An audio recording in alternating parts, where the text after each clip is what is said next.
warahmatullahi wabarakatuh. Kembali lagi di Sudut Pandang Podcast Dema FKIK UIN Malang. Gimana kabarnya nih teman-teman semuanya? Kayaknya dunia perkuliahan ini semakin hari semakin seru gak sih? Nah, kalau di episode pertama kemarin kita udah bahas musik yang asik-asik, di episode kedua ini kita akan bahas sesuatu yang berbau cuan-cuan. Nah, di podcast kedua ini akan bersama aku Hikmah Helmi Bahtiar dari Departemen Kewirausahaan FKIK UIN Malang. Pastinya di sini aku akan berbagi ilmu untuk teman-teman semua, nggak sendirian nih. Di sini aku akan ditemani bersama narasumber kita yang cantik, seorang dokter juga dan tentunya mempunyai jiwa entrepreneur yang sangat luar biasa. Siapa lagi kalau bukan Dokter Lailia. Assalamualaikum dokter. Waalaikumsalam. Gimana dokter kabarnya? Alhamdulillah baik. Nah, Hikmah izin bertanya dokter, selain menjadi dosen di FKIK UIN Malang, selain itu kesibukan dokter apa aja nih dokter? Sama seperti dosen yang lain ya, pasti kita tetap ada penelitian kayak gitu ya. Kemudian ada pengabdian juga. Terus kalau saya selain ngajar di UIN, saya juga ngajar di Brawijaya ya, ngajar di Brawijaya. Saya mengajar di manajemen skincare dan spa tadi ya, di vokasi. Terus kemudian saya juga yang pasti saya sebagai dokter pasti ini ya tetap praktek gitu ya, karena kalau saya nggak praktek saya akan sulit untuk memberikan ilmu saya kepada mahasiswa saya. Terus kemudian sama usaha pasti ya, bisnis sama keluarga gitu. Wah, cukup banyak ya dokter kegiatannya. Iya, alhamdulillah, disyukuri kalau banyak. Kalau boleh tahu nih dokter, bisnis yang dokter jalankan saat ini sejak kapan nih dokter? Sebenarnya mulai mahasiswa mbak. Wah, gitu. mulai dari mahasiswa dokter. Kalau boleh tahu bisnisnya di bidang apa nih dokter? Jadi dulu namanya mahasiswa ya, karena memang saya kuliah di kedokteran, maka saya melakukan usaha yang dia hubungannya dengan kedokteran kayak gitu. Karena yang saya yakini adalah usaha yang dia bisa awet adalah usaha yang mungkin berhubungan dengan kita sehari-hari atau usaha yang kita cintai gitu ya. Saya sendiri sangat mencintai bidang kedokteran dan kemudian juga dengan lingkungan saya. Maka saat itu saya jualan sebetulnya mbak, ya jualan sederhana aja. Jadi kayak di kelas itu saya jualan alat kesehatan sebetulnya dulu. Nah, kan saya sering tuh ke Jakarta. Nah, pada saat saya ke Jakarta, biasanya saya beli ke pusatnya alat kesehatan, terus kemudian saya melayani teman-teman saya. Nah, teman-teman saya kebutuhannya apa aja, itu kan banyak yang mulai dari stetoskop, kemudian tensi, atau mungkin handscoon, kayak gitu, oximeter. Jadi itu saya beli kemudian saya jual. Awalnya seperti itu. Nah, terus kemudian setelah saya lulus ya, dan waktu itu saya lulus tahun kira-kira 2010 dan alhamdulillah langsung keterima di UIN waktu itu ya. Dan itu kemudian saya karena memang tuh banyak yang mencari dan kemudian saya meneruskan usaha saya. Ya tadi saya pertama kali buka toko alat kesehatan kayak gitu. Setelah itu terus kemudian berkembang hingga saat ini gitu. Berarti mulai saat masih mahasiswa ya dokter, udah lama sekali ya? Sebenarnya enggak mahasiswa juga sih ya, sejak saya SD. Memang hobi jualan sejak kecil. Jadi SD itu saya jualan, SMP saya jualan, SMA saya jualan. Jadi teman saya butuh apa, saya jualan yang mereka butuh. Wah, berarti dokter nih memang sudah ada jiwa-jiwa entrepreneur sejak masih kecil banget ini ya dokter. Enggak juga sih kalau zaman, tapi lebih ke arah saya tuh nggak suka punya waktu kosong. Kayak gitu. Kalau waktu kosong tuh saya bingung saya mesti ngapain, maka saya mencari sesuatu yang dia bermanfaat buat saya. Ya itu tadi adalah salah satunya adalah ya jualan tadi gitu. Kenapa dokter ini memilih berjualan nih dok? Kenapa memilihnya berjualan? Kan masih mungkin bisa banyak, jadi teman-teman saya juga ada yang mengajar les seperti itu, ada juga yang sibuk lain-lainnya gitu. Kenapa dokter memilih berjualan gitu? Karena saya yakini rezeki itu 9 dari pintu rezeki itu adalah dari perdagangan ya. Maka saya yakini yang pertama itu. Terus kemudian misalnya saya yang lainnya nih, misalnya jualan apa ya, atau misalnya kayak tadi mbak ngelesin, itu kan pasti kan butuh waktu lama. Les itu kan pasti kan 1 jam, 2 jam kayak gitu kan ya, dan kemudian ada tanggung jawab yang besar. Jadi saya wajib atau paling enggak saya harus memastikan bahwa anak didik saya ini tadi ya pada saat saya tadi punya sampingan, anak didik saya tadi juga harus berhasil. Padahal saya juga harus mikir untuk pendidikan saya juga. Maka saya lebih memilih yang praktis yaitu jualan, karena jualan kan cenderung selesai lepas udah kayak gitu. Jadi itu sih yang lebih praktis. Kira-kira saya lebih memilih praktisnya. Dan saya tipenya memang dari dulu tuh saya individu yang pokoknya cuma rumah sekolah. Rumah sekolah ya sama rumah kampus gitu loh. Jadi saya kalau misalnya nanti saya mesti ngelesin mesti ke tempat jauh, saya orangnya nggak berani pergi jauh-jauh gitu. Dan itu juga yang membuat saya kuliah di Brawijaya, karena saya nggak boleh kemana-mana. Intinya memang saya tidak biasa kemana-mana. Itu juga sih. Kalau jualan tadi kan saya ditemenin biasanya, jadi belinya ditemenin, terus kemudian posisi saya pada saat saya berdagang tadi kan juga di kelas juga gitu kira-kira. Nggak gitu ya, kayak ngirim naruh kayak kertas siapa mau beli apa. Iya, gitu. jadi nggak kemana-mana ya Nggak dokter, kemana-mana. hanya di area-area dokter biasa. Beraktivitas. Iya, beraktivitas aja. Kalau sampai saat ini dok, udah ada bisnis apa aja nih yang dokter jalani? Kalau sampai sekarang meskipun saya nggak pegang secara langsung ya Mbak, karena sudah pegang sendiri. Jadi mulai dari supplier alat kesehatan tadi ya, terus kemudian saya juga ada apotik ya, terus kemudian ini juga berdiri klinik ya, terus kemudian saya juga ada brand kosmetik ya. Kemudian brand kosmetik itu saya salurkan lewat tempat praktek saya sebetulnya, yang kemudian pada akhirnya saya juga ada usaha spa sama skincare.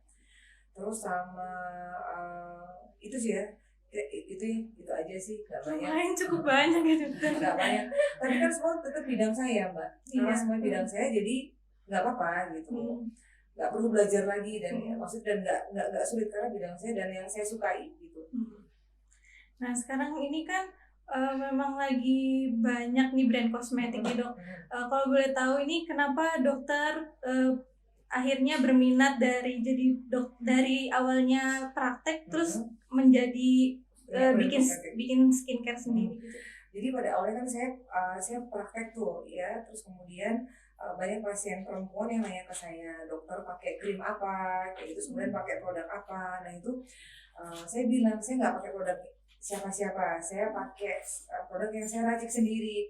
Karena memang saya orangnya tuh kulitnya agak unik ya. Jadi kalau orang lain misalnya pakai krim bagus, saya nggak bagus. Jadi misalnya saya coba krim A, nanti saya jadi merah-merah. Saya coba krim B yang teman saya bagus, nanti saya jadi alergian. Jadi saya mesti bikin sendiri.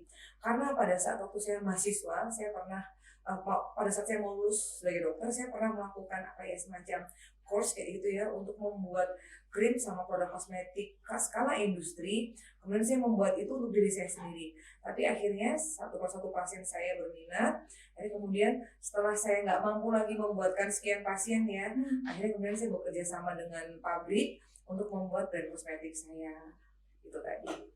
Kalau boleh tahu brand skincare-nya dokter namanya apa nih dokter? Namanya Snow White. Namanya Snow White. Lalu bagaimana nih dokter merintis usahanya di era banyaknya skincare, banyaknya klinik dokter umum sekarang, dokter menghadapinya seperti apa dokter? Pasti banyak belajar ya, dan kemudian kita tahu bahwa gini, di Malang ini banyak banget ya yang namanya skincare atau klinik kecantikan tuh banyak banget, dan itu menjadi PR buat saya juga sebetulnya, dan sampai sekarang saya juga masih belajar. Yang pasti kalau kita membuat bisnis, kita tuh harus punya yang namanya USP ya. USP adalah unique selling point. Nah, misalnya nih kalau pernah tahu ada salah satu brand, misalnya dia mengusung sesuatu yang dia dari alam kayak gitu. Nah, kira-kira di tempat saya juga seperti itu. Jadi kalau kami lebih fokus kepada membantu wanita untuk lepas atau terbebas dari ketergantungan terhadap krim-krim abal-abal, atau mungkin krim racikan yang mereka pakainya lama gitu. bukan dokternya memberikan krim racikan lama, enggak. Kadang-kadang pasien itu suka mengulang sendiri. Dan pada saat melepas krimnya, mereka langsung bermasalah biasanya. Jadi beruntusan, merah-merah, tiba-tiba jadi jelek semua kulitnya. Nah, kalau Snow itu tuh dia lebih fokus ke sana. Dan sama kami juga no hidroquinone, no merkuri gitu ya. Kita juga BPOM, halal MUI, bumil boleh, busui boleh. Tapi intinya USP kami lebih ke arah membantu perempuan untuk lepas dari krim abal-abal. Karena kan kayak tadi misalnya kayak krim abal-abal tadi kan pasti efek jangka lamanya bisa kanker misalnya. Maka bahan yang kita pakai pasti bahan yang dia dari alam dan kemudian bisa membantu mereka untuk terlepas dari beruntusan atau breakout apapun yang karena melepas krim abal-abal. Kayak gitu. Itu yang pertama. Jadi harus kalau kami sih ya USP tadi. Kemudian yang kedua karena memang kami lebih fokusnya adalah ke mahasiswa dan juga pelajar, ya maka kami akan memilih posisi-posisi atau lokasi yang dia dekat dengan mahasiswa itu. Terus kemudian yang kedua, cara-cara yang lain ya pasti untuk brand awareness-nya ini kita melakukan banyak acara biasanya, mulai dari melakukan kayak lomba ya, misalnya kayak lomba anak sama ibunya, tapi memang yang kita sasar adalah ibunya gitu ya. Atau misalnya bikin duta, ini yang mulai kita lakukan kayak semacam bikin duta. Terus kemudian masuk ke kampus-kampus dan masuk ke tempat-tempat yang kira-kira skincare atau brand lain itu dia belum masuk, kayak itu sih Mbak kira-kira. Jadi tidak membuat saingan baru gitu kalau saya kami prinsipnya bukan yang bersaing di tempat yang sama, tapi mencari sisi yang belum tersentuh sama orang lain. Karena kalau kita berebut di satu kue tadi memang jadi babak belur ya, kira-kira kayak gitu. Sama ini ya tetap belajar kayak gitu. Dan sekali lagi ujung-ujungnya adalah pasti kepuasan pelanggan ya, kira-kira kayak gitu. Sama sih semua bisnis seperti itu kira-kira. Berarti cari pasarnya sendiri gitu ya? Jadi cari pasar yang kalau intinya yang belum banyak tersentuh. Gitu.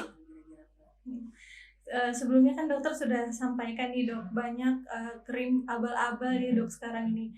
Dokter punya tips and trick gak sih buat teman-teman semua yang ada di rumah nih, gimana caranya kita ini memilah-milah, memilih krim untuk skincare kita nih yang baik, yang pastinya aman untuk kulit kita gitu. Oke, jadi yang pertama, kalau memang belinya secara bebas ya, maka harus dipastikan bahwa krimnya itu BPOM. Iya, apalagi sekarang banyak online ya kan dok. BPOM, kemudian yang kedua karena kita muslim maka dia haruslah halal. Itu aja sudah cukup, tapi nggak 100%. Karena kadang-kadang krim atau produk yang dia sudah BPOM ataupun halal pun kadang-kadang di tengah jalan jadi berubah gitu ya. Maksudnya ternyata tidak jujur dengan memasukkan bahan-bahan tertentu yang memang cepat efeknya, kemudian menjadi banyak yang beli tapi membahayakan para konsumen tadi. Intinya itu saja sudah cukup. Dan sekali lagi harus ngecek juga. Jadi dibandingkan harus beli, kalau saya ya dibandingkan harus beli online yang bisa jadi betul BPOM dan halal, tapi keasliannya kan kita juga nggak tahu. Kalau saran saya misalnya beli sesuatu kayak tadi, krim kayak tadi, kalau punya mau udah BPOM dan halal, beli di officialnya kayak gitu, atau beli secara langsung di toko yang kita bisa minta pertanggungjawaban kalau ada apa-apa. Dan kemudian jangan terbiasa untuk membeli krim yang dia itu nggak ada labelnya, meskipun efeknya cepat, dan itu banyak banget kayak gitu. Jadi masalah tuh banyak banget, efeknya cepat tapi nggak ada labelnya. Dan rata-rata perempuan itu suka yang cepat ya, lebih tergiur dok. Tuh, kita kalau saya sih kayak gini, krim kalau dia cepat kita pasti mesti bertanya. Kalau memang dia bahannya aman, seharusnya nggak mungkin cepat, pasti butuh waktu. Bulan kedua, ketiga baru mulai kelihatan. Ibarat kalau kita makan sayur atau kita nge-gym, itu kan sehat. Tapi apakah setelah kita makan sayur besok udah sehat langsung? Kita nge-gym 1 kali kemudian besok udah badannya langsung terbentuk kan enggak? Jadi tubuh tuh butuh proses. Makanya kalau ada misalnya krim yang dia cepat banget, seminggu udah bagus, itu kalau saya langsung curiga, jangan-jangan ini merkuri. Karena kalau merkuri dia pasti langsung putih, pasti kayak gitu. Putihnya di awal bener-bener putih banget, tapi jangan lupa merkuri itu dia indus cancer. Karena dia indus cancer, tapi nanti terakhir. Dan ciri khasnya pada saat dilepas itu dia langsung jelek kulitnya. Jadi langsung hitam biasanya. Ada juga krim yang dia dibolehkan ada, tapi dia harus dengan medis, soalnya adalah hidroquinone, itu sebenarnya boleh, nggak apa-apa. Tapi sebutuhnya. Tapi biasanya pasien tuh suka memperpanjang sendiri, kayak gitu. Nah, karena dia memperpanjang sendiri, efek hidroquinone tadi yang maunya tidak ada nih maksudnya. Kalau saya sesuai dengan peresepan dan juga sesuai dengan durasi yang diberikan oleh dokter, yang harusnya nggak ada tuh efek penggunaan hidroquinone namanya okronosis tadi menjadi ada karena pasiennya beli-beli terus tanpa pakai konsul. Nggak salah obatnya, tapi salah kurang bijaksananya konsumen tadi dalam penggunaan dan tadi beli terus tadi. Itu kira-kira Mbak. Dan ini gini, kalau memang harus menggunakan krim yang dia label biru, ya itu haruslah selalu konsul sama dokter. Itu kira-kira Mbak. Tuh teman-teman, jadi kalau pakai krim-krim yang ada di luaran sana, yang pertama itu harus dilihat BPOM-nya ya dokter, kemudian halalnya, terus juga lebih baik lagi konsultasi sama dokternya langsung. Terus tadi juga dokter sudah menyebutkan bisnis dokter ini banyak sekali gitu ya dok? Enggak banyak ya, banyak sekali kan 100 tuh banyak sekali. Mungkin bagi saya itu juga banyak sekali gitu.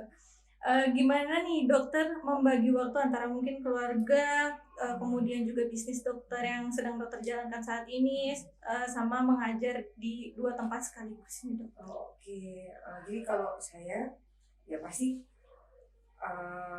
gimana ya, jadi kita mengatur sedemikian rupa dan tidak boleh lengang sedikit pun. Artinya gini, dan tidak menunda, kira-kira kayak gitu. Karena kalau menunda satu jadwal aja, biasanya dia akan kacau semuanya ya.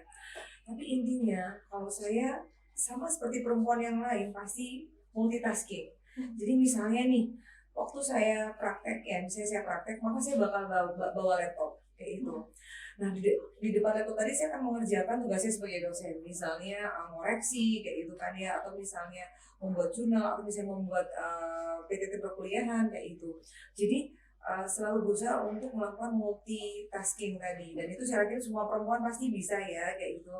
Dan kalau saya sendiri, karena memang sudah cukup berkembang, tadi maksudnya usahanya sudah cukup berkembang, pasti saya butuh bantuan tim. Nah, kalau di saya sendiri ada tim mulai dari alhamdulillah di tempat saya sudah ada semacam direktur gitu ya, jadi ada direkturnya sendiri, kemudian ada ada HRD kayak gitu Mbak, kemudian juga ada bagian marketing sendiri, dan mereka udah autopilot sih Mbak. Mungkin kalau saya cuma tinggal memberikan sedikit-sedikit masukan aja, tapi pekerjaan kayak misalnya marketingnya harus ngapain, terus kemudian absennya si para pegawai, terus kemudian gimana jalannya off, itu sudah ada yang mengatur gitu. Cuman kalau pas awal dulu ya saya mengerjakan semua sendiri, ya bisa sampai jam 12 biasanya kalau saya. Cuman kan kalau emang sudah ada banyak pekerjaannya pasti kita bagi tim tadi. Intinya sudah ada bidangnya masing-masing gitu kira-kira Mbak.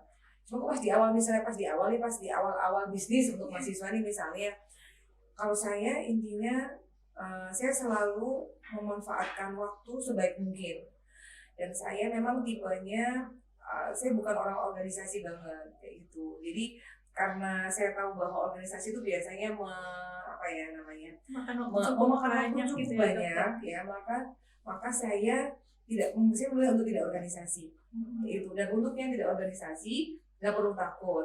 Maksudnya saya pun nggak organisasi, saya juga tetap bisa keterima sebagai pegawai negeri gitu, nggak ada hubungannya gitu ya. Jadi malah yang harus dipastikan ini sama saya sebagai dosen ya, yang harus dipastikan adalah nilai. Karena untuk masuk ke sekarang tuh untuk jadi pegawai negeri tadi ya, itu yang pertama nilainya harus bagus. Misalnya kayak masuk di Malang nih nggak boleh kalau IPK-nya di bawah 3 gitu ya. Terus kemudian akreditasi universitas juga harus bagus juga. Mereka mesti tidak mau terima akreditasi yang misalnya di bawah B, di bawah baik sekali kayak gitu misalnya. Atau ada juga yang memang hanya terima dari akreditasi A. Jadi makanya harus dipastikan adalah lebih baik nilai dipastikan. Nah, kalau saya bukan memang saya bisanya di usaha dan juga di pendidikan tadi, maka saya fokus ke pendidikan banget. Selain pendidikan, saya kemudian saya mengisi waktu saya dengan tadi pedagang tadi, jualan dari bisnis tadi. Dan alhamdulillah pada saat saya kuliah, saya jadi bayar kuliah saya sendiri. Kemudian pada saat saya lulus, saya sudah punya usaha sendiri yang bisa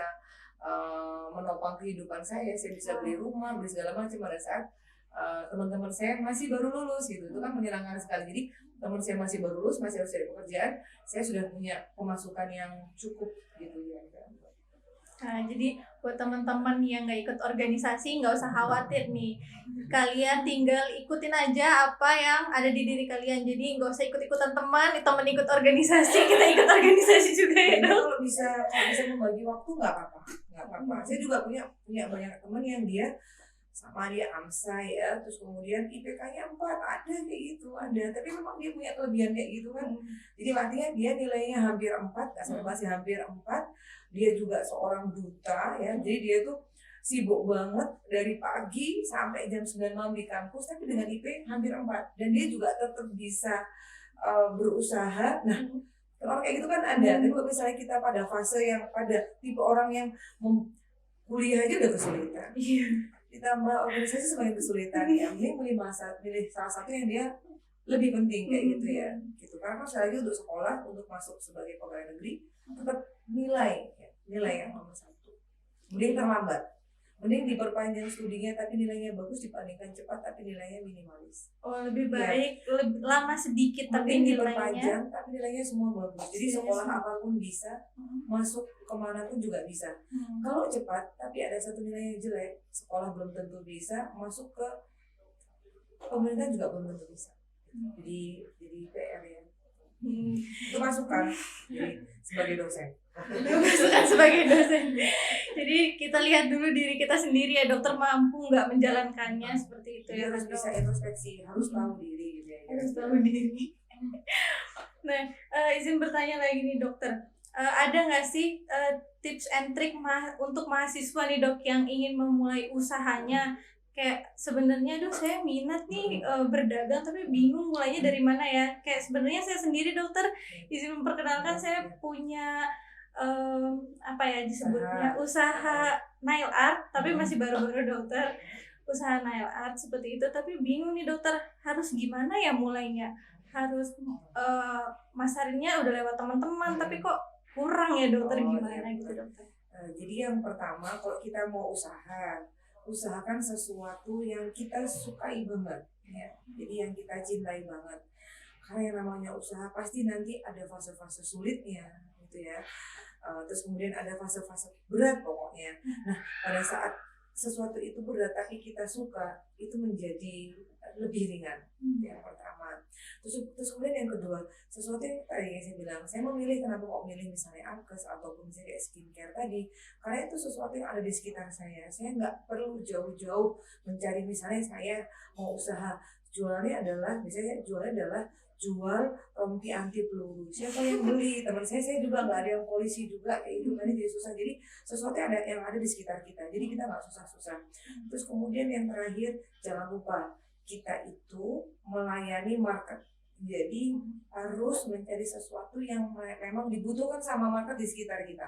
Kalau misalnya maunya usahanya ini bisa long lasting dan bisa berhasil. Misalnya nih Mbak, misalnya ini kan mahasiswa nih. Tadi kan nail art nih kan ya. Padahal sendiri ini masukan ya Mbak ya. Nah, sendiri kan dia bisa jadi dia hanya digunakan pada saat seseorang, kalau teman-teman kita ini kan muslim semua nih, lagi dapat kayak gitu. Kalaupun emang misalnya lagi nggak dapat, berarti harus pilih kutek yang dia tembus wudhu gitu misalnya. Padahal tembus wudhu itu dia mahal, ya kan? Pasti harganya sekian kali lipat, 5-6 kali lipat. Nah, karena memang secara kos awalnya dia mahal, padahal yang Mbak target adalah mahasiswa, maka itu akan menjadi lebih butuh kerja keras gitu. Kita tahu maksudnya biasanya mesti nyukupin. Nah, berarti pilih sesuatu, nggak apa-apa, boleh banget tadi, tapi berarti harus menurunkan kos tadi, kayak gitu kan ya. Jadi dibikin sesuatu yang dia jadi lebih terjangkau. Nah, tapi kalau nggak terjangkau banget, terus gimana seninya gitu kan ya. Nah, itu tadi kira-kira teman-teman banyak nggak yang pakai kutek kayak gitu. Nah, kalau memang nggak banyak, ya jadinya mungkin akan lebih butuh kerja keras ya. Kalau saran saya emang sesuatu yang mereka teman-teman kita banyak butuhkan. Kayak misalnya tadi saya, kayak misalnya handscoon, masker itu sehari-hari banget ya. Terus kemudian kayak tensi stetoskop itu juga kebutuhan mereka. Dan saya tahu bahwa anak-anak kedokteran tuh suka malas keluar. karena mereka sudah sibuk, maka saya membawa barang ke dalam gitu, dan itu kan memudahkan. Jadi cari sesuatu yang dia memang dibutuhkan banget. ATK misalnya, nah misalnya kayak itu tuh. Saya juga punya anak saya masih SD ya. Dan dia jualan sejak kelas 1 SD. Wah, Kayak gitu. satu SD loh teman-teman. Padahal ya ibunya dokter, ayahnya juga dokter juga, dosen juga. Oh ya, untuk informasi ini, orang tua saya juga bukan orang yang nggak mampu. Jadi ibu saya juga dosen senior di Brawijaya. Ayah saya juga seorang pejabat pemerintahan saat itu. Saya sangat amat cukup dengan dari orang tua saya. Saya sangat amat cukup sekali, akan tetapi tadi karena saya kan nggak bisa tuh ada waktu kosong ya, jadi mesti saya mengisi tadi dengan yang bermanfaat tadi. Dan begitu juga dengan teman-teman semuanya ya, kalau bisa mulai kayak gitu ya. Dan sekali lagi memang sunnahnya adalah mengajarkan berdagang, bukan berinfak loh ya. Berdagang dulu, karena kalau kita berinfak tuh setelah berdagang atau setelah berbisnis. Karena kalau kita mau berinfak nggak ada dananya, pakai uang siapa yang mau diinfak? Jadi makanya usaha dulu, setelah usahanya bagus, infak yang banyak. Itu sekali lagi. Oh ya, semangat juga buat anak-anak teman-teman mahasiswa semuanya, adik semuanya. Hampir keseluruhan ibadah kita ini butuh duit. Jadi hampir semua itu butuh uang. Kalian mau sedekah pakai duit, ya kan? Mau zakat juga pakai duit. Naik haji pakai duit, gitu ya. Mau umrah pakai duit. Jadi saya nggak bilang duit itu penting banget, bukan. Tapi mau nggak mau 9 dari 10 ibadah kita itu memang menggunakan dana. Jadi mari kita jadi orang yang berlebih keuangannya untuk banyak bermanfaat buat orang lain kayak gitu ya. Kira-kira kayak gitu. Jadi itu semangatnya sih ya. Dan senang kan ya kalau seandainya kita dananya banyak, bisa bantu orang banyak kan juga senang. Dan akhirnya kalau saya sendiri, oh ya juga ini. Saya dari dulu prinsipnya adalah saya ingin punya usaha itu karena saya tidak ingin berharap uang dari pasien saya gitu kira-kira. Jadi saya maunya cari uangnya ya di bisnis gitu. Jadi saya misalnya kayak kosmetik nih, orang kan nggak sakit, jadi kalau saya berharap dia datang ke saya kan saya nggak dosa, ya kan? Atau misalnya ada orang beli atas, beli masker kan nggak apa-apa. Misalnya saya berdoanya, moga-moga banyak orang sakit supaya praktek saya lagi, kan nggak bagus juga kan ya. Maka saya berharapnya adalah dari bisnis supaya saya tidak terlalu berharap banyak dari pasien gitu. Itu juga sih yang jadi semangat itu kira-kira. Tuh, jadi teman-teman semua mahasiswa-mahasiswa di luar sana jangan ragu untuk memulai ya dokter ya. Harus memulai, nggak apa-apa, kecil-kecilan dulu nggak apa-apa ya kan dokter. Dan saya nggak langsung berhasil ya. Saya pernah buka warung, saya pernah buka kafe juga pernah juga. Saya pernah buka percetakan gitu. Dan itu yang gagal. Ini yang gagal saya sebutin. Apakah ada yang gagal juga ya dokter? Iya, berarti nggak mulus. Betul banget. Dan kemudian kayak apa nggak rugi? Enggak. Saya bahagia pernah mencoba itu. Karena kenapa? Setiap ada orang yang bisnis, saya bisa ngasih masukan. Kalau kamu buka percetakan, kamu harus kayak gini. Kalau kamu nggak kayak gini, kamu bakal kalah. Jadi orang tuh bisa nanya ke saya gitu tentang bisnis yang pernah saya jalani, dan itu pelajaran yang sangat berharga banget. Banyak orang yang cuma teori aja. Kalau saya melakukan dulu. Kalau saya gagal itu saya jadikan guru gitu kira-kira. Jadi akhirnya saya jadi tahu, oke, setelah ini saya nggak akan bisnis yang bukan bidang saya gitu. Akhirnya karena kalau nggak bidang, tadi saya bilang kalau bukan bidang banget atau kita nggak cinta banget, itu pasti jauh lebih berat, belajarnya lebih susah gitu kan ya. Bukan bidang kita juga kan ya. Kemudian yang kedua, pada saat bosen-bosen ya kita nggak cinta sama dia, jadi ya harus sesuai dengan bidang. Kalau saya sih saran saya sesuai dengan bidang kita dan yang kita cintai banget. Berarti gagal itu nggak apa-apa ya dokter sebenarnya. Jadi pelajaran buat kita untuk kedepannya bisa lebih baik lagi, pelajarin apa yang kurang dari yang sebelumnya. Oh ya, dan juga ada satu lagi, jangan malu. Jangan biasanya kan kalau mahasiswa biasanya kalau usaha itu malu gitu kan ya. Kenapa tadi anak saya ajarin sejak SD supaya dia nggak malu gitu. Dan biasanya kalau orang udah biasa berdagang ataupun berjualan ataupun berbisnis tadi, dia lebih bisa komunikasi sama orang kayak gitu kan ya. Dan dia lebih luas biasanya. Itu sih yang saya tanamkan ke anak saya, dan saya tanamkan supaya dia juga tidak meminta ke orang tua, meskipun sebenarnya kita tetap pasti support ya. Cuman itu tadi melatih dia mandiri sejak kecil di keuangan. Kayak nail art kemarin saya itu sebenarnya nail art saya itu bentuknya kuku palsu gitu dokter, jadi bisa ditempel, bisa dilepas lagi kalau ada acara aja bisa tempel terus lepas lagi. Terus kemarin kebetulan itu Ibu Fatia, ibu dosen kita memesan nail artnya ke saya itu. Saya sebenarnya malu mau ngukurin kuku ibunya, ngukur kuku beliau, tapi harus berani ya dokter ya. Apa sih kan malu kan? Ya pokoknya kalau kita nggak nyuri nggak usah malu ya. Buang malu, singkirin malu-malunya ya dokter. Terus harus berani memulai, terus juga jangan takut gagal itu pastinya teman-teman. Nggak usah takut gagal, karena gagal itu benar-benar akan memberikan pelajaran banget ke kita.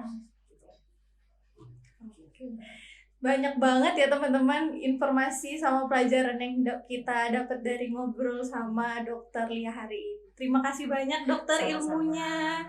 Mohon maaf sudah mengambil sedikit waktunya untuk ngobrol bareng-bareng. Senang banget kok bisa share ke Mas Ila, tuh senang banget kok bisa berbagi.